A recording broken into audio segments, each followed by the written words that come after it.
الشیطان الرجیم بسم اللہ الرحمن الرحیم الحمد للہ رب العالمین بارئ الخلائق اجمعین الصلاة والسلام علی سید الانبیاء والمرسلین وعلی آلہ الطیبین الطاہرین المعصومین والمیامین اما بعد نہج البلاغہ اور ہماری ذمہ داریوں کے عنوان سے آج ہمارا یہ چھٹا سیشن ہے اور اس سیشن میں کوشش یہ کی جا رہی ہے کہ جناب امیر المومنین علیہ السلام نے اپنے ایک پیارے صحابی جناب حارث حمدانی کو جو خط لکھا اور جو نہج البلاغہ میں خط نمبر 69 ہے اور اس ایک خط میں تقریباً 40 کے قریب ہدایات جناب امام نے تحریر فرمائی ہیں، یہ خط ہمارا موضوع بحث ہے۔ نہج البلاغہ سے جن احباب کو آشنائی ہے، نہج البلاغہ میں کل 79 خطوط ہیں اور ان خطوط میں ایک بڑی تعداد امام کی حاکم شام کو ہے، معاویہ سے امام کا خطاب ہے۔ اگر میں بھول نہیں رہا تو ان خطوط میں 79 خطوط میں سے کم از کم 11 خطوط اور شاید 15 خطوط حاکم شام کو ہیں۔ باقی خطوط امام نے زیادہ اپنے مختلف علاقوں کے گورنرز کو لکھے ہیں اور بہرحال کچھ چیزیں ایسی ہیں جو اسی خطوط کے حصے میں وصیت امام حسن مجتبی علیہ السلام بھی آتی ہے جو نمبر 31 ہے، اور اسی میں خط 53 جو جناب مالک اشتر کو لکھا، اور خط نمبر 69 جناب امیر علیہ السلام نے جناب حارث حمدانی کو لکھا، اور اس میں ہم جو گفتگو کر چکے ہیں 15 صفات 15 ہدایات امام نے جو جناب حارث حمدانی کو بیان فرمائی۔ البتہ میں نے کل بھی عرض کیا تھا محفل میں بھی اور یہیں کہ اور اتفاق ایسا کہ ہمارے ائمہ معصومین علیہ السلام میں سے جیسے آپ امام موسیٰ کاظم علیہ السلام اور اس کے بعد آئیں گے تو بہت کم چیزیں ائمہ معصومین علیہ السلام سے ہم تک پہنچی ہیں۔ ایک تو یہ ہے کہ ہم نے جاننے کی کوشش نہیں کی، اب الحمدللہ ایک سلسلہ شروع ہے کہ ائمہ معصومین علیہ السلام کے زیادہ سے زیادہ فرامین کو اکٹھا کر کے ان کو الگ صورت میں پیش کیا جائے۔ مثلا 1000 سال پہلے جو سید رضی نے کوشش کی جناب امیر المومنین علیہ السلام کے لیے، اسی انداز میں اس دور میں بھی بزرگان مختلف فرامین جمع کر رہے ہیں، اور حقیقت میں یہ ایک بہت بڑی خدمت ہے دین اسلام کی کہ وہ جن کو پیغمبر اکرم نے ہم وزن قرآن قرار دیا ہے ان کی باتیں سامنے آئیں گی تو یقیناً ہمارے علمی معیار کو بلند کریں گے اور تفسیر قرآن کے حوالے سے بہت ساری چیزیں ظاہر ہوں گی۔ اب ہم جب گزشتہ علماء اور بزرگان کی طرف جاتے ہیں تو آپ سب سے پہلی کتاب جو اس وقت ہمارے ہاں اس انداز سے موجود ہے یہ اصول کافی یا فروع کافی یا روضہ کافی مرحوم شیخ کلینی کی۔ اب شیخ کلینی کے حالات زندگی کو دیکھیے تو ایک شخص نے سوال کیا کہ آپ ہمارے لیے کچھ ایسے فرامین ائمہ جمع کیجئے کہ جن پہ ہم عمل کر کے اپنی زندگیوں کو سنوار سکیں، اور اس ایک شخص کے سوال کے جواب میں شیخ کلینی نے پھر چیزیں جمع کرنی شروع کی اور 26 سال کئی ملکوں کا سفر اس دور میں کیا، کئی علاقوں کا، اور یہ چیزیں جو ہیں وہ جمع کی۔ اب دیکھیے جیسے زمانے میں سہولیات بڑھ رہی ہیں، ہمیں چاہیے کہ ہم ان چیزوں کو مزید اکٹھا کریں۔ البتہ یہ ذہن میں رہے کہ اب شیخ کلینی تو کوئی نہیں بن سکتا، اس لیے کہ اس وقت شیخ کلینی کا زمانہ ائمہ معصومین علیہ السلام کے زمانے کے بہت قریب تھا۔ اس زمانے کی قرب کی وجہ سے ائمہ معصومین علیہ السلام کے علوم کے خزانے زیادہ دستیاب تھے، اگرچہ وہ بکھرے بکھرے تھے۔ مثلا ابھی میں دیکھتا ہوں کہ اس دور میں بھی بزرگان جو واقعی محنت کرنا چاہتے ہیں وہ مختلف ملکوں میں جا کے مختلف لائبریریوں میں وقت گزار کے اور وہاں سے ان چیزوں کو جمع کرتے ہیں۔ مثلا مفتی جعفر حسین مرحوم کا یہ 1956 کی بات ہے جب انہوں نے نہج البلاغہ کا ترجمہ مکمل کیا۔ اب اس ترجمے میں بھی بعض ان کے شاگردان مجھے بتلا رہے تھے، مثلا انہوں نے سیرت امیر المومنین لکھی ہے کہ مجھے بھیجتے تھے مفتی صاحب کہ جاؤ آپ فلاں مولانا کی لائبریری اور فلاں مولانا کی لائبریری، اس کو دیکھیے، یہ کتاب ہے، اس میں یہ حصہ ہوگا، آپ نے اس کو دیکھنا ہے یا آپ نے اس کو نوٹ کرنا ہے۔ ابھی تو باتیں آسان ہو گئیں، سکین کیجیے اس کو اور چند لمحوں میں جو ہے وہ دنیا کے دوسرے کونے پہ وہ پہنچ جاتی ہیں، لیکن اس وقت ان چیزوں کو جو ہے وہ لکھنا ہوتا تھا۔ بہرحال ابھی یہ چیزیں اس لیے بزرگان کے ہاتھوں کی لکھی ہوئی چیزیں بڑی اہمیت رکھتی ہیں، اور جو قومیں یعنی بے توجہی کا شکار ہوتی ہیں وہ ایسی چیزوں کو بے توجہی سے ضائع کر دیتی ہیں۔ بہرحال عرض کر رہا تھا کہ ائمہ معصومین علیہ السلام کے خطوط، مثلا ایک چیز جو ذہن میں آ رہی ہے وہ یہ ہے کہ نہج البلاغہ پہ ایک اعتراض ہوتا ہے کہ جی نہج البلاغہ میں سید رضی نے کہیں حوالے نہیں دیے، مثلا کل آپ کو 9 حوالے ملیں گے کہ فلان نے لکھا ہے۔ مثلا جاہز ایک شخص گزرے ہیں جس نے 100 کلمات جناب امیر المومنین جمع کیے ہیں، اور اس کی مشہور کتاب ہے البیان والتبیین، یہ 255 میں ان کی رحلت ہوتی ہے، اور یہ جاہز کا حوالہ مثلا سید رضی نے دیا ہے۔ ایک جگہ پہ کتاب جمل کا حوالہ دیا، تو 9 حوالے ظاہراً سید رضی نے کل دیے۔ اب ایک اعتراض جو ہوتا ہے کہ سید رضی نے حوالے کیوں نہیں دیے اور کہاں سے باتیں لی ہیں، تو بڑا خوب جواب دیا کسی محقق نے، اور وہ یہ ہے کہ سید مرتضیٰ اور سید رضی کا جو اپنا کتاب خانہ تھا اس 400 ہجری میں، چونکہ 406 ہجری میں تو سید رضی کی رحلت ہوتی ہے، اس زمانے میں 80,000 کتابیں خود ان 2 بھائیوں کے مکتبے میں موجود تھیں۔ اب یہ آپ اندازہ کیجئے کہ آج ہم کہتے ہیں یہ جدید دور، اور اس میں 80,000 کتابیں 400 ہجری میں۔ اب اس 80,000 میں ساری چیزیں یقیناً جو ہیں وہ آپ دیکھیے تو انہوں نے جمع کیے ہیں سید رضی نے اسی سے یہ خطبات، اور ان کے بعد جو چیزیں سامنے آئی ہیں، ایک تو یہ ہے کہ فرصت کتنی ملی ہے سید رضی کو، اور اس مکتبے میں اس کے بعد جو مستدرک نہج البلاغہ کے عنوان سے چیزیں سامنے آئی ہیں، ان میں سے سید شیخ ہادی کاشف الغطاء نے سب سے پہلے جو وہ لکھی ہے مستدرک نہج البلاغہ، یعنی نہج البلاغہ سے جو چیزیں رہ گئی ہیں وہ انہوں نے ایک کتاب میں جمع کی ہیں، اور آخری جو 8 جلدوں میں آئی ہے وہ ہے مستدرک نہج البلاغہ شیخ محمود باقر محمودی کی، تو یہ 8 جلدوں میں۔ یعنی عرض کرنے کا یہ ہے کہ اس دور میں بھی کتابوں کی سلسلہ ایسا تھا کہ ایک شخص کے یا ایک خاندان کے کتاب خانے میں 80,000 کتابیں۔ میں ان دنوں میں کام کر رہا تھا کہ اہل سنت عالم رامپور میں ایک لائبریری ہے جو نواب رامپور نے کی تھی، تو وہ انہوں نے ایک کتاب لکھی ہے استناد نہج البلاغہ، چھوٹی سی کتاب ہے، اور اس کا پھر اتنی پسند کی گئی ہے کہ وہ فارسی میں بھی ترجمہ ہوا، اس کا عربی میں بھی ترجمہ ہوا، اردو میں لکھی گئی تھی رامپور میں۔ بڑی دلچسپ یہ ہے کہ انہوں نے رامپور کی لائبریری سے ہی فائدہ اٹھایا، اور انہوں نے کیا کیا کہ رامپور کی لائبریری میں ہمارے پاس جو کتابیں ہیں اور جو کتابیں سید رضی سے پہلے لکھی گئی ہیں، اور ان میں نہج البلاغہ کی مٹیریل جو ہے وہ موجود ہے۔ مثلا انہوں نے خطبات میں سے ظاہراً کوئی 119 یا 20 خطبات کے حوالے دیے ہیں، یہ خطبہ سید رضی سے پہلے فلاں فلاں فلاں کتاب میں، اور وہ کتاب جو ہے وہ موجود ہے رامپور لائبریری میں۔ پھر انہوں نے خطوط کا حصہ بنایا ہے، اور آخر میں 112 کلمات کسار کو انہوں نے ایک ایک کیا کہ یہ کلمہ فلاں کتاب میں موجود ہے، فلاں کتاب میں موجود ہے۔ بات لمبی ہو گئی کہ نہج البلاغہ جو ہے وہ اس انداز سے سید رضی نے جمع کیا ہے، اور 79 خطوط ہیں جناب امیر علیہ السلام کے۔ لیکن کل سے پرسوں سے جو ان ایام میں جناب امام حسن عسکری علیہ السلام کی ولادت کے حوالے سے مطالعہ کر رہا تھا، تو کئی دفعہ اس خط کو دیکھا۔ یہ خط جناب حرانی نے تحف العقول میں امام حسن عسکری علیہ السلام کے فرامین کے تحت لکھا ہے۔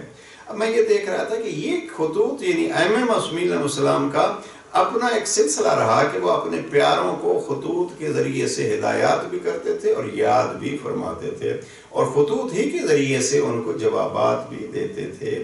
تو یہ سرمایہ بہرحال کافی حد تک الحمدللہ موجود ہیں، اس سے زیادہ استفادہ کرنا چاہیے۔ تو یہ خط 69 جناب امیر علیہ السلام نے جناب حارث حمدانی کو لکھا، اور ایک خط جو میرے سامنے ہے میں لایا ہوں ساتھ، تحف العقول۔ یہ تحف العقول جیسے میں نے عرض کیا تھا کہ یہ علامہ حرانی نے، ابو محمد ابن شعبہ الحرانی، ان کی رحلت ہوتی ہے 381 ہجری میں، یہ مصنف جو ہے وہ 381 ہجری میں۔ تو یہ خط کافی تفصیلی ہے، اور میں نے اس کے بہت سارے پوائنٹ کل محفل میں بھی عرض کیے تھے، فقط ایک دو پوائنٹ جو ہیں وہ تبرکاً امام حسن عسکری علیہ السلام کی ولادت کے ایام ہیں، اسی بابرکت مناسبت سے اور امام عصر کی خدمت میں ہدیہ تبریک پیش کرنے کے لیے اس تحف العقول میں اگر آپ اس خط کو دیکھیں تو واقعی ایک فضائل کا ایک بہت گہرا سمندر ہے۔ اب کتابہ الی، میں صاحب نہیں پڑھوں گا، فقط یہ ہے کہ ائمہ معصومین علیہ السلام اپنے پیاروں کو خط لکھتے رہے ہیں، اس لیے امام عصر کی بھی جو توقیعات کہی جاتی ہیں بہت مختصر، لیکن شیخ مفید جیسوں کو امام بھی لکھتے رہے۔ اب قدرت کو کیا منظور کہ غیبت کے زمانے میں بھی تو خط تو ہو سکتے تھے۔ یہ ایک سوال کیا جا سکتا ہے کہ غیبت کے زمانے میں خط تو لکھ سکتے تھے امام، اب اس خط کی تصدیق کا کیا مسئلہ ہوتا؟ اب یہ خط کی تصدیق جو ہے اس لیے کہ امام کی جو توقیعات ہیں، توقیعات کا بھی ایک مسئلہ جو ہے وہ ابھی تک کہ کس حد تک کا مثلا لوگ اس کے قائل ہیں۔ شیخ مفید کے نام جو رکے ہم کہتے ہیں یا خط کہتے ہیں، وہ خط نہیں ہوتے ہیں، مختصر خطوط۔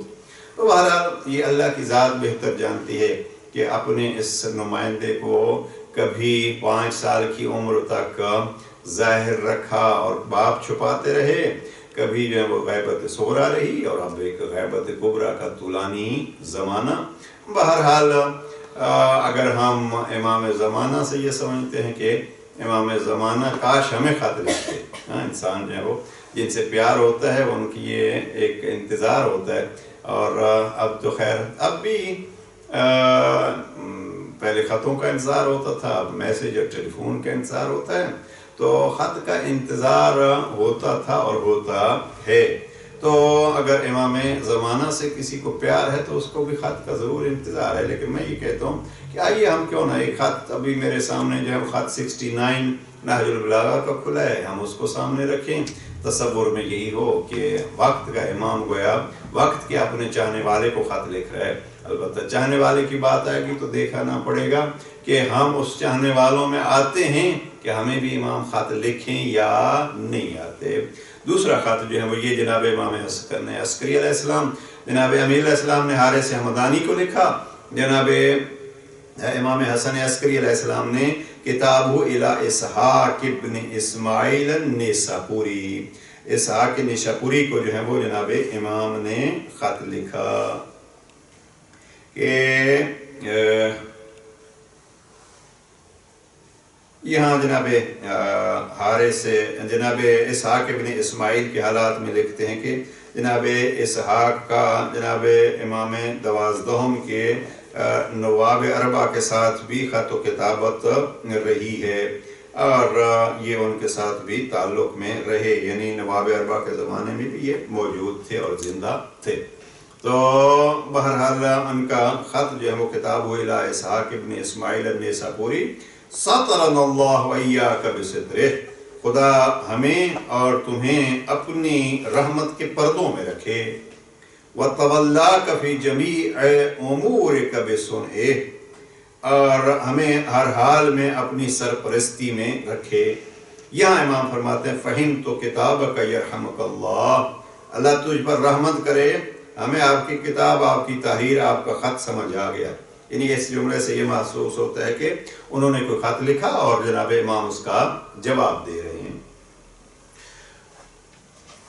وَنَحْنُ بِحَمْدِ اللَّهِ وَنِعْمَتِهِ، اب یہاں سے میں نے کل جملات عرض کیے تھے، اب دیکھیے امام نے فرمایا کہ فَهِمْتُ كِتَابَكَ يَرْحَمُكَ اللَّهُ، اللہ آپ پر ہم نازل فرمائے، ہم نے آپ کی تحریر کو سمجھا اور پھر فوراً اپنا تعارف شروع کرا دیا۔ وَنَحْنُ بِحَمْدِ اللَّهِ وَنِعْمَتِهِ، اللہ کے حمد اور اللہ کی نعمت سے، اہل بیت، ہم وہ اہل بیت ہیں، نَرِقُّ عَلَىٰ أَوْلِيَائِنَا، کہ ہم اپنے دوستوں کے، اپنے اولیاء کے لیے ہمارا دل تڑپتا ہے۔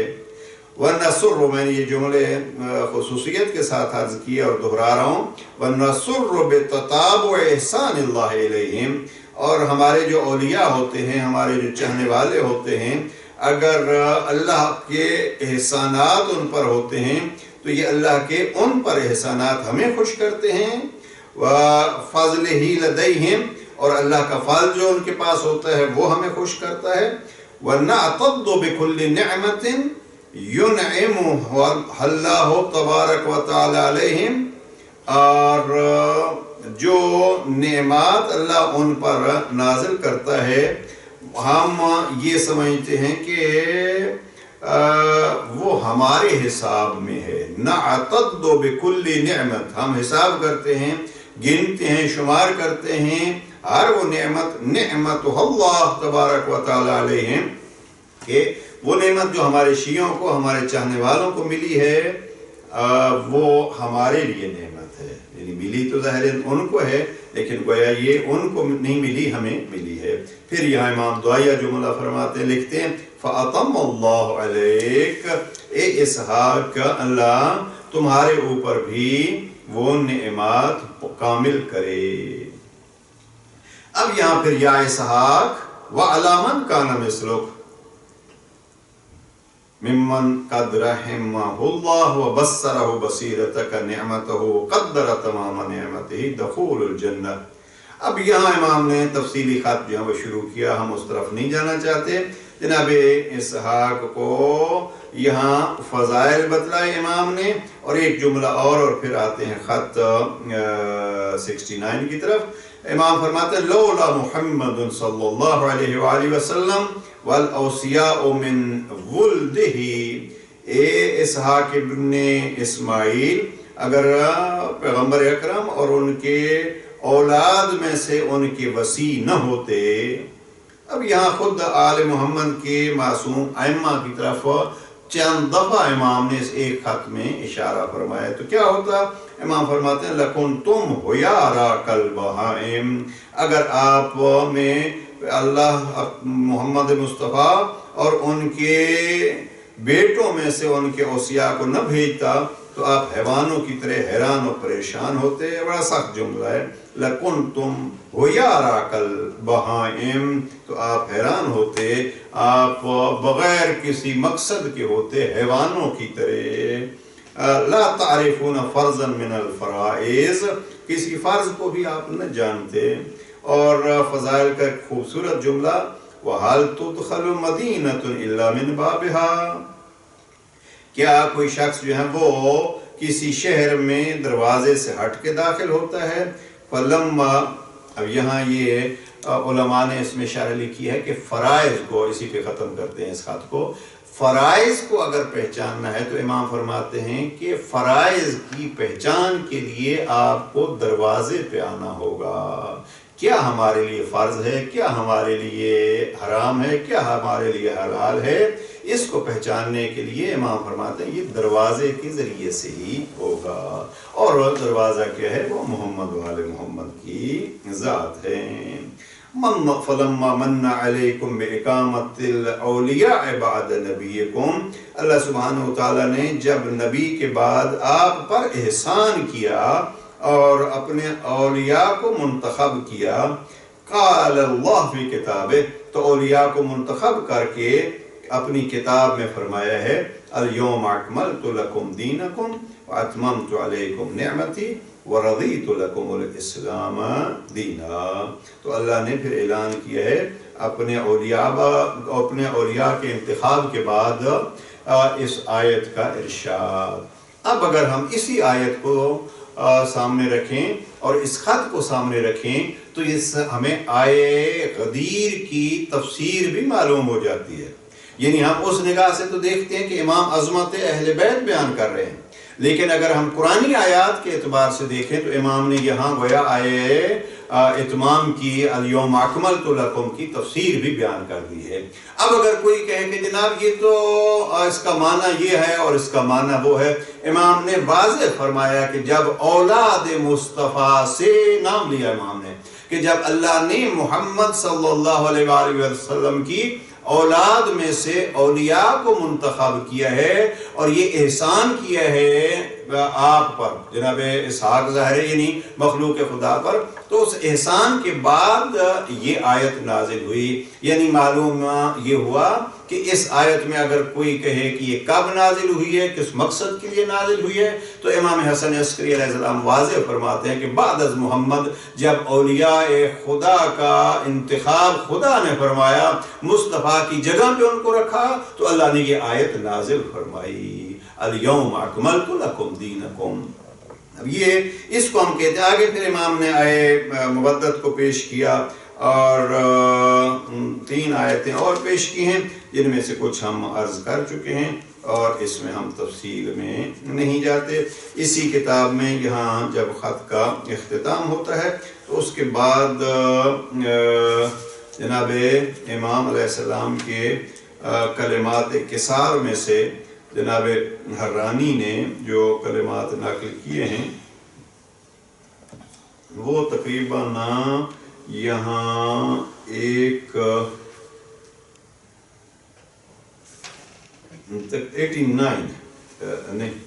89 اشتباہ کر رہا ہوں، یہاں 35 سینگز جو ہیں وہ امام حسن عسکری علیہ السلام کے جناب حرانی نے جمع کیے ہیں۔ عظمت جناب امام حسن عسکری اور مبارکبادی ہے جناب امام عصر کے لیے۔ ایک صلوات پڑھ لیجیے، محمد و آل محمد۔ اللہم صلی علی محمد۔ اب مشکل ہو رہا ہے کہ اس کو یعنی یہ چاہ رہا ہے کچھ کلمات جناب امام حسن عسکری علیہ السلام بیان ہو جائیں، لیکن موضوع ہمارا رہ جائے گا۔ آتے ہیں پلٹ کے کہ جناب حارث حمدانی کو جو 15 ہدایات امام نے پیش کی اس کا ہم تذکرہ کر چکے ہیں۔ آج 16ویں ہدایت جو ہے اس کو شروع کرتے ہیں۔ واستصلح کوشش یہ کر رہا ہوں کہ زیادہ ڈیٹیل میں ہم نہ جائیں، بلکہ یہ ہے کہ یہ چھوٹے چھوٹے پوائنٹ ہم لے کے تاکہ اپنی زندگی میں استعمال کر سکیں۔ امام 16ویں 17ویں اور 18ویں چیز میں ہدایت میں ایک نعمت کے بارے میں تذکرہ فرماتے ہیں۔ واستصلح کل نعمت انعمها اللہ علیک، اللہ نے آپ کو جو نعمتیں بخشی ہیں ان نعمتوں کی بہتری کے لیے کوشش جاری رکھو۔ واستصلح ان کی بہتری چاہو ہر اس نعمت کی جو نعمت آپ کو اللہ نے دی ہے۔ یعنی ایک نعمت ملی ہے تو اس نعمت پہ اکتفا نہ کرو کہ یہ نعمت ہمیں مل گئی اور بس مل گئی ہے، نہیں، وہاں فرماتے ہیں اس میں بہتری کے لیے جو ہے وہ آپ اور کوشش کر سکتے ہیں۔ یہ ذرا مشکل سا ترجمہ ہے، اس لیے کہ شارحین نے عربی میں بھی فارسی میں بھی یہ ذرا وہ مشکل کیا ہے۔ ابھی مجھے نہیں معلوم کہ انگلش کا یہ رضا بھی اس کو مد نظر رکھیے گا، پھر اس پہ سیشن کے آخر میں گفتگو کر لیں گے۔ اس کا ترجمہ واستصلح بہتری طلب کرو، بہتری چاہو، اچھائی چاہو، کس میں؟ اس نعمت کی اور بہتری چاہو جو نعمت آپ نے اللہ کو عطا فرمائی ہے۔ یہ ایک ہدایت امام کی نعمات کے بارے میں، یہ نمبر 16۔ 17ویں ہدایت میں امام فرماتے ہیں وَلَا تُضَيِّعَنَّ نِعْمَةٍ مِّن نِعْمِ اللَّهِ عِنْدَكَ، اللہ نے جو آپ کو نعمت دی ہے اس نعمت کو ضائع نہ کرو۔ ایک تو یہ ہے، پہلا جملہ یہ ہوا کہ جو نعمت اللہ نے دی ہے اس کو اور بہتری کی طرف لے جاؤ، دوسرا یہ ہے کہ جو دی ہے اس کو ضائع ہونے سے بچاؤ، اور تیسری چیز بہت ہی دلچسپ چیز ہے، اس پہ بعض تفصیل سے کی جا سکتی اور ہونی چاہیے، وَلْيُرَ عَلَيْكَ أَثَرُ مَا أَنْعَمَ اللَّهُ بِهِ عَلَيْكَ، وَلْيُرَ عَلَيْكَ، اور آپ پر نظر آئے، آپ کے ساتھ نظر آئے اثر اس نعمت کا جو اللہ نے آپ پر نازل کی ہے، جو اللہ نے نعمت آپ کو دی ہے اس نعمت کا اثر آپ کی ذات پر نظر آنا چاہیے۔ مجھے لگتا ہے کہ ہم کبھی پہلے اس خط کے مختصراً آبھاس جو ہیں وہ اس سے گزر چکے ہیں، مجھے نہیں معلوم آپ کے ذہن میں ہے یا نہیں، لیکن بہرحال چونکہ اس کا استفادہ یہ ہمارے یہ سیشن باقاعدگی سے ہر تھرسڈے کو دن کو 1 بجے ہدایت چینل پہ آ رہے ہیں، تو بہت سارے احباب اس سے بھی مستفید ہوتے ہیں۔ تو بعض چیزیں ہم ان کو کوشش تو ہے کہ دہرائی نہ جائیں، لیکن مجھے لگتا ہے کہ ہم نے کبھی کسی وقت اس پلیٹ فارم سے اس خط کی کچھ حصے نقل کیے تھے۔ اب پلٹ کے آئیں، ان 3 ہدایات کو دیکھیں کہ اللہ نے جو نعمت آپ کو دی ہے اس نعمت کی اور بہتری چاہو۔ اب بہتری 2 قسم کی ہے، ایک تو یہ ہے کہ وہ اس میں اضافہ چاہو، دوسرا یہ ہے کہ اس کے دیر پا ہونے کا اہتمام کرو۔ دیکھیے اللہ نے کوئی نعمت دی ہے، ہر بندے کی کوشش یہ ہوتی ہے کہ جو نعمت اس نے دی ہے وہ دیر تک میرے پاس رہے، یا جو اس نے نعمت دی ہے وہ اور اس میں اضافہ ہو۔ تو ان دونوں طریقوں کا، یا یوں کہیے کہ امام نے کہا بہتری چاہو، تو بہتری چاہنے کا بہترین ذریعہ کیا ہے؟ بہترین نعمت کی چاہنے کا بہترین ذریعہ یہ ہے جو اللہ نے قرآن میں بتلایا ہے، اور وہ یہ ہے کہ آپ لئن شکرتم، اگر آپ شکریہ ادا کریں گے تو ہم اس میں اضافہ کریں گے۔ ہم ازیدنہ کا دونوں معنی لے سکتے ہیں، ہم مقدار میں بھی اس کا اضافہ کریں گے اور ہم اس کے زمانے میں بھی اضافہ کر دیں گے۔ لہٰذا یہ جو جملہ ہے امام کا کہ جو نعمت اللہ نے آپ کو دی ہے اس میں بہتری چاہو، تو اس بہتری سے مراد یہ ہوگا کہ اس کا شکریہ ادا کرو۔ اب شکریہ جب امام نے فرمایا تو شکریہ کی پھر 2 قسمیں ہوتی ہیں۔ ایک تو یہ ہے کہ جو ہم زبانی کہیں اللہ کا شکر ادا کریں، الحمدللہ کہیں، شکرن للہ کہیں، یہ بھی ہے، اور اس کے ساتھ یہ ہے کہ ہم عملاً بھی شکریہ ادا کریں۔ اب عملاً ہم شکریہ کیسے ادا کر سکتے ہیں؟ اس عملاً شکریہ کے لیے یہ ہے کہ ہمیں اگر دی ہے اور کسی سے اس نے دور رکھی ہے وہ نعمت، تو ہم اس نعمت جو ہمارے پاس موجود ہے اس نعمت کے ذریعے دوسروں کو فائدہ پہنچائیں۔ میں سمجھتا ہوں کہ اگر ہم آج کے اس پورے سیشن میں اس ایک جملے کو یاد کر لیں تو ہم اپنی زندگیوں کو بہتر کر سکتے ہیں، اور اللہ نے جو ہمیں نعمات دی ہیں ان نعمات کی بہتری جیسے امام نے فرمایا وہ چاہ سکتے ہیں۔ وہ کیا ہے؟ اللہ نے جو نعمات دی ہیں کوشش یہ ہونی چاہیے کہ اللہ کی دی ہوئی ان نعمات سے اللہ کی مخلوق کو زیادہ سے زیادہ استفادہ ہو۔ اس میں شکر خدا عملی صورت میں ہو جائے گا، اور اس میں پھر دیر پا بھی ہوگی۔ کتنی دیر پا ہوتی ہیں؟ ہم نے بعض ایسی چیزیں سینکڑوں سال بعد کسی نے، جیسے ابھی ہم مثلاً سید رضی کی کتاب کو سامنے لے کے بیٹھے ہیں، انہوں نے جمع کیا ہے، قول تو جناب امیر کا ہے، ہم نے جناب حرانی کی کتاب کو دیکھا ہے، شیخ کلینی کا تذکرہ ہے، مفتی جعفر حسین مرحوم کا تذکرہ ہے، امتیاز علی خان عرشی کا تذکرہ ہے۔ یہ کیا ہیں؟ اللہ نے ان کو توفیق دی ہے قلم اٹھانے کی، اللہ نے انہیں توفیق دی ہے سوچنے کی، انہوں نے اس توفیق اور اس نعمت سے استفادہ کیا ہے، اور ان کے اس مختصر سے مثلا سید رضی 47 ایئر اولڈ کل تھے جب ان کی رحلت ہوتی ہے۔ اب اس ایج میں، اس مختصر سے مدت میں انہوں نے اپنی ذہنی شعور، اپنے اس عقل مندی سے اللہ کی دی ہوئی اس نعمت سے استفادہ کیا، اور اس کو اس انداز سے استعمال کیا کہ وہ آج تک دوسرے لوگوں کے استفادے کے لیے باقی ہے۔ تو اس نعمت سے دیر پا نعمت بھی ہو گئی اور اس کی اصلاح بھی ہو گئی۔ اب میں کل پرسوں کہیں دیکھ رہا تھا BBC اردو میں، اس نے ایک آرٹیکل لکھا ہوا تھا کہ لوگ ایجادات کرتے ہیں تو اس پہ قومیں فخر کرتی ہیں، اور بعض ایسی ایجادات ہوتی ہیں کہ اس پہ قومیں شرمسار ہوتی ہیں۔ یہ کل یا پرسوں کا ایک آرٹیکل اس نے بڑا اچھا لکھا تھا۔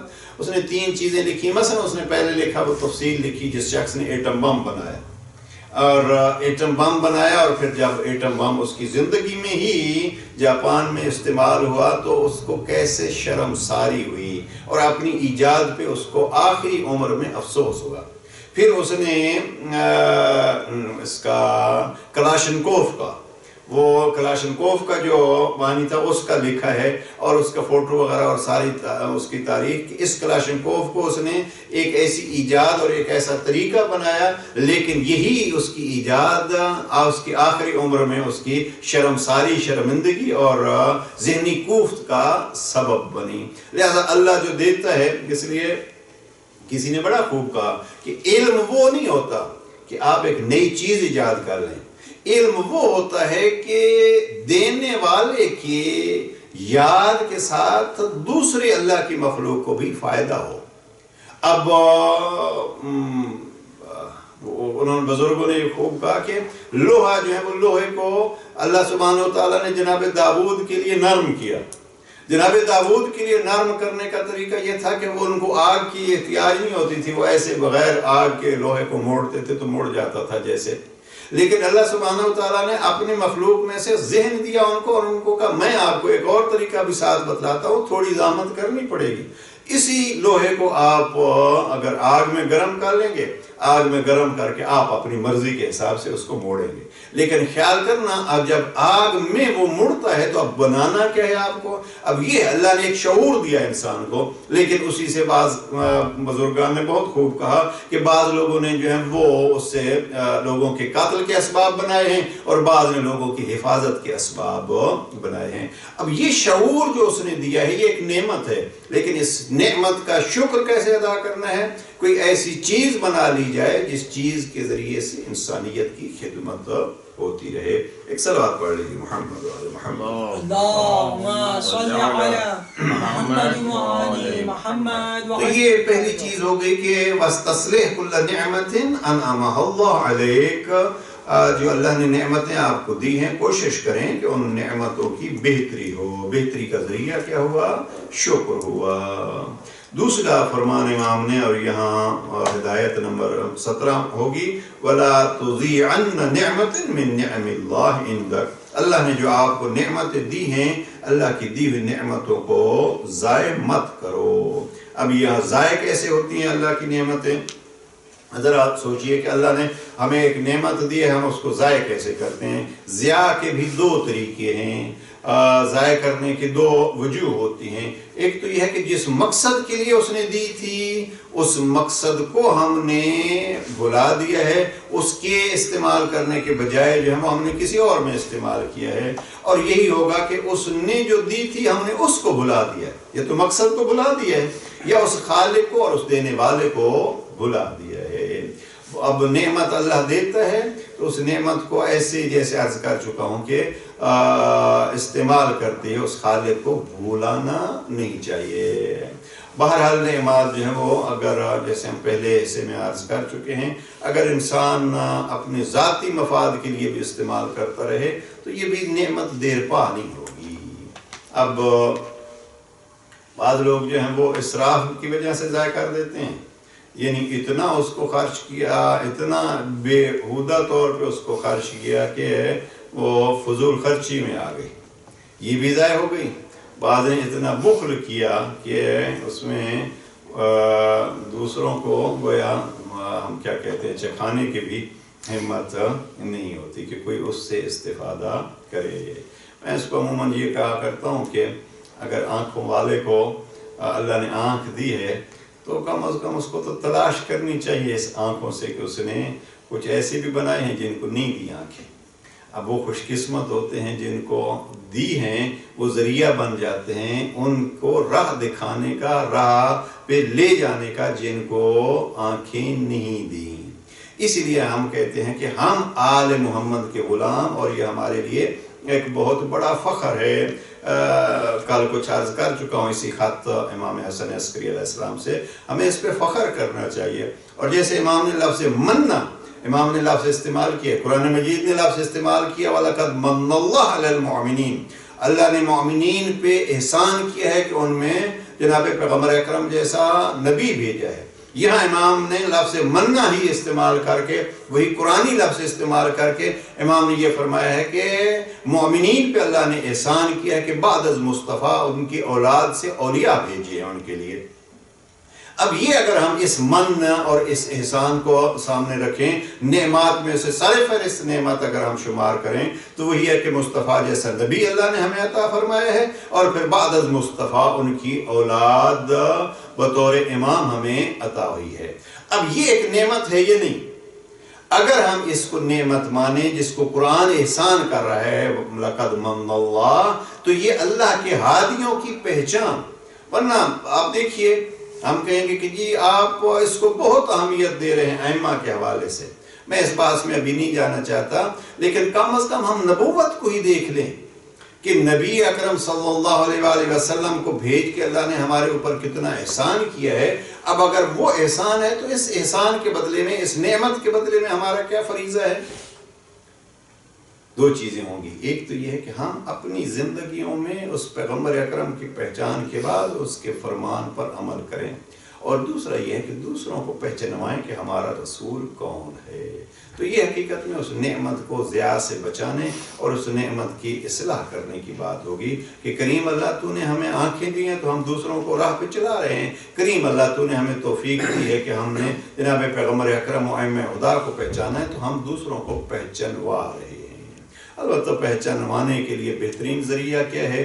پہچانوانے کے ذریعے کے لیے سب سے بہترین ذریعہ ان کے اپنے کلمات، ان کا اپنا کلام ہے اور ان کی سیرت ہے۔ بہرحال سیرت جو ہے وہ سیرت نگار لکھیں گے، لیکن ان کا کلام ہوگا تو وہ ان کی پہچان کا بہترین ذریعہ ہوگا۔ اور تیسری چیز یہاں آج کے سیشن میں نمبر 18 جو امام نے بیان فرمایا ہے، اس سے مجھے یاد آ رہا ہے وَلْيُرَ عَلَيْكَ أَثَرُ مَا أَنْعَمَ اللَّهُ بِهِ عَلَيْكَ، کہ اللہ نے جو انعامات تمہیں بخشے ہیں ان کا اثر تمہاری زندگیوں میں ظاہر ہونا چاہیے۔ یہ مولانا صدر حسین مرحوم جو ایک جملہ عموماً یہاں کرتے تھے اور میں کئی دفعہ نقل کر چکا ہوں کہ کسی اور کو کھلانے کے نہیں ہو تو کم از کم خود تو کھا لو۔ اللہ نے جو دیا ہے، بہت سارے ایسے افراد ہوتے ہیں کہ اللہ نے نعمات دی ہوتی ہیں اور نعمات دی ہوتی ہیں، لیکن ان نعمتوں کے ہوتے ہوئے بھی وہ اس کو استعمال ایسے کرتے ہیں جیسے فقیر ہوں۔ اب فقیر دونوں طرف سے، کبھی اپنے لیے بھی فقیر ہوتے ہیں، کبھی دوسروں کے لیے بھی فقر ظاہر کرتے ہیں۔ ہم نے اپنی زندگی میں بہت سارے افراد ایسے دیکھے کہ بہت سارا ہے لیکن کبھی ان کی وہ کمی حال میں مزید جو ہے وہ جاری رہتی ہے، اور ہو جائے جو اللہ نے دیا ہے اس کو شمار نہیں کرتے، اور کے چکر میں ہوتے ہیں۔ تو یہاں امام نے یہ فرمایا کہ اس کا آپ کی زندگی پہ اثر ہونا چاہیے، یعنی اگر اس نے دیا ہے تو کم از کم اس کا شکر ادا کرنا چاہیے کہ یہ اس نے دیا ہے، نہ یہ ہے کہ ہر وقت فقر کا جو ہے وہ روتے رہنا چاہیے۔ جیسے آج کل مہنگائی کے دور میں جو ہے وہ بس کچھ نہیں بچتا جناب، کچھ نہیں بچتا۔ شکر کرو اللہ نے آپ کو حلال کا رزق جو ہے وہ عطا کیا ہے۔ ہمارے ہاں مثلا اس وقت جو ہے پاکستان میں ایک ہی، اور یہ عجیب سلسلہ ہوتا ہے، اگلا جملہ امام کا انشاءاللہ اس پہ آئیں گے، بات وہ کرو جس بات کا آپ کے ساتھ جو ہے وہ تعلق۔ اب 2 گھنٹے جو ہے وہ آپ کبھی بھنڈی کے اور کبھی ٹماٹر کے قیمتیں گنتے رہیں گے تو آپ کی کو کیا آپ کے گننے سے پاکستان کی مارکیٹ میں کچھ فرق آ جائے گا؟ بھئی کام وہ کرو جس بات کرنے سے، جس کام کرنے سے آپ کچھ سنوار سکو۔ اگر نہیں سنوار سکتے تو بات آگے بڑھاؤ کہ جو آپ کے فائدے کی کوئی چیز ہے، مومنین کے فائدے کی کوئی چیز ہے، انسانیت کے فائدے کی کوئی چیز ہے، اگر بحث کرنے میں سے کچھ مسئلہ حل ہوتا ہے تو پھر اچھی بات ہے، وہ بھی ایک حصہ بن جائے گا۔ یعنی سیاست جو ہے وہ دین کا حصہ ہے۔ اس انداز سے اگر آپ سیاست کر سکتے ہیں کہ پاکستان کی مہنگائی، اب ہم جہاں بیٹھے ہیں یہ مصیبت ہے، ہاں جہاں بیٹھے ہیں ہم تو پوچھتا کوئی نہیں ہے کہ برطانیہ میں مہنگائی کیسی ہے، تو اس لیے کہ یہاں لوگ جو ہیں وہ اپنا سلسلہ چلا رہے ہیں۔ ایسے نہیں ہے کہ مہنگائی کا ڈھنڈورا پیٹ کے ساری چیزوں کو بھلا کے جو ہے وہ مہنگائی کے ہی پیچھے پڑے ہیں، ورنہ اگر یہاں حساب کریں تو مہنگائی جو ہے وہ عام بندے کے یعنی اختیار سے جو ہے وہ بڑھ رہی ہے۔ کس حد تک یہاں سلسلہ پہنچ چکا ہے؟ بہرحال چونکہ یہاں ایک سلسلہ گورنمنٹ کا کسی حد تک ہے، ہم اب اس تبصرے میں نہیں جاتے۔ آج یہ کر رہا تھا کہ بات بھی وہی کی جائے جس کا کچھ فائدہ ہو اور ہم کمیونٹی کو، ہم سوسائٹی کو، ہم مخلوق خدا کو کچھ اس کہنے سے بھی فائدہ پہنچا سکیں۔ بہرحال یہ 2 اثر ہوں گے، یہ ہے کہ آپ کے پاس کچھ ہے تو فقط آپ فقر کا رونا اور مہنگائی کا رونا ہی نہ روتے رہیں، اللہ کا شکر بھی ادا کریں۔ اور جیسے ابتدائی گفتگو میں کہا تھا، شکر کا پھر طریقہ کار قولن بھی ہوتا ہے الحمد کہیے، اور شکر کا یہ ہے کہ دوسروں کو اس میں شامل بھی کیجیے۔ لیکن خصوصیت سے تیسرا جملہ امام نے جو یہاں فرمایا ہے وہ امام نے یہ فرمایا ہے کہ اللہ نے جو نعمتیں آپ کو دی ہیں اس کا کم از کم اپنی جان پہ اثر ہو۔ مثلا اسی میں ایک چیز جو ائمہ معصومین علیہ السلام نے اس کی کافی مذمت کی ہے، اور وہ یہ ہے کہ آپ کے پاس اگر پیسہ ہے اور آپ کو ضرورت ہے کھلے گھر کی، اب آپ نا گھر ایسا رکھیے کہ آپ جو ہے وہ آرام سے وہاں زندگی سکون سے گزار سکیں. یا جیسے نہج البلاغہ میں اپنے صحابی کو امام نے فرمایا کوئی مہمان آ جائے تو اس کی بھی اچھے انداز سے تیمارداری کر سکیں. اور خوش قسمت ہوتے ہیں وہ افراد، دو چیزیں جو ہیں وہ گھر کی رونق ہوتی ہیں. مہمان کا کمرہ، یعنی بعض افراد نے مہمان کے لیے خصوصی جگہ رکھی ہوتی ہے. یہاں برطانیہ میں نے دیکھا ہے کہ بہت کچھ ہوگا لیکن اس چیز کی انتہائی کمی ہے. مہمان جو ہے وہ سب سے بڑی مصیبت گویا مہمان ہوتا ہے. اور جبکہ سلسلہ جو خود امام نے جناب اولا کو کہا کہ اس بڑے گھر سے اگر آپ آخرت کمانا چاہتے ہیں تو اس میں مہمانوں کو اور رشتہ داروں کو لاؤ. تو یہ گھر کا جو ہے وہ بڑے گھر کا اب پیسہ ہو، سارا کچھ ہو. ہم نے ایسے افراد بھی دیکھے ہیں جی ہمارے 2 گھر ہیں 4 گھر ہیں، ایک گھر کو ایسا جیسے وہ اس کا ڈربہ ہوتا ہے. نہیں ہوتا جن کا، ان کو اس پہ شکر ادا کرنا چاہیے. جو زور لگا کہ کمایا اللہ نے ان کو دیا اس پہ الحمدللہ. لیکن جن کے پاس ہے اس کے لیے جو ہے یہ مہمان اور مہمانوں میں سے بھی رشتہ داروں کا ایک سلسلہ کہ ان کا آنا جانا رہے گھر میں خصوصیت کے ساتھ. دوسرا یہ ہے کہ لباس، میں نے کبھی عرض کیا تھا بزرگان جو ہیں وہ لباس ممکن ہے 20 سال ایک ہی لباس پہنے رہیں لیکن کبھی ان کا لباس میلا نہیں ہوگا. یعنی ایسے بزرگان کے بارے میں بھی ہے کہ وہ ان کو لباس دھلوانے کے لیے یا دھونے کے لیے پھر اندر بیٹھنا پڑتا تھا کہ یہ خشک ہو اور پھر ہم، لیکن لباس ایک ہی سی لیکن اس لباس میں صفائی. اب اگر آدمی یہ کہے کہ میری وہ بعض اوقات اظہار کرتے ہیں اس حوالے سے کہ جناب تقدس کا اظہار ہوتا ہے پرانا لباس اور میلا لباس، یہ تقدس کا اظہار نہیں ہے. جو نعمت اس نے دی ہے اس نعمت سے کما حق کو البتہ بیلنس رکھنا جو ہے وہ بہت ضروری ہوتا ہے. اب بعض یہاں کے اس میں کیا کہتے ہیں آپ، جو بڑے برانڈ ہوتے ہیں، بڑے برانڈ پہ پیسے لگانے کا جو ہے وہ میں نے کبھی مسجد میں کہا تھا. آج کل ایک اور جناب ہمارے پتہ نہیں گاڑی کی پلیٹ، اب گاڑی سواری جو ہے وہ ایسی ہونی چاہیے کہ انسان جو ہے وہ جو سفر پر جو مقصد پہ جا رہا ہے اس مقصد تک آرام سے پہنچ سکے. نہیں یہ ہے کہ راستے میں کسی کو ہر دفعہ جو ہے وہ بلانا پڑے کہ جناب ابھی ہمیں مدد کی ضرورت ہے. لیکن اس میں یہ بھی نہیں ہونا چاہیے، میں نے جو بہرحال مخالفت کی تھی وہ یہ ہے کہ بعض اوقات جو وہ نمبر پلیٹ، ابھی نمبر پلیٹ پہ جو ہے وہ اتنے پیسے لگانے کہ کئی افراد کی گاڑیوں کا اہتمام ہو سکتا ہے. تو یہ اظہار اللہ نے آپ کو نعمت دی ہے تو اس نعمت کا اظہار 2 طریقوں سے، اپنے آپ پر بھی خرچ کر کے اور جو آپ کے ارد گرد ہیں جو مخلوق خدا ہے اس پر بھی یہ خرچ ہونا چاہیے. بات لمبی ہو گئی. ہم اس سے اگلی صفت جو ہے وہ امیر علیہ السلام فرماتے ہیں وَعَلَمْ أَنَّ أَفْضَلَ الْمُؤْمِنِينَ أَفْضَلُهُمْ تَقْدِمَةً مِّن نَفْسِهِ. تو انشاءاللہ اس سلسلے کو ہدایت نمبر 19 کو اگلے سیشن میں بیان کریں گے. دعا ہے اللہ سبحانہ وتعالی محمد و آل محمد کی تعلیمات سے ہمیں زیادہ سے زیادہ استفادے کی توفیق نصیب فرمائے اور محمد و آل محمد کی تعلیمات جیسی نعمت ہمیں عطا کی ہے تو اس کو عام کرنے کی توفیق نصیب فرمائے. السلام علیکم ورحمۃ اللہ وبرکاتہ. وعلیکم السلام ورحمۃ اللہ وبرکاتہ.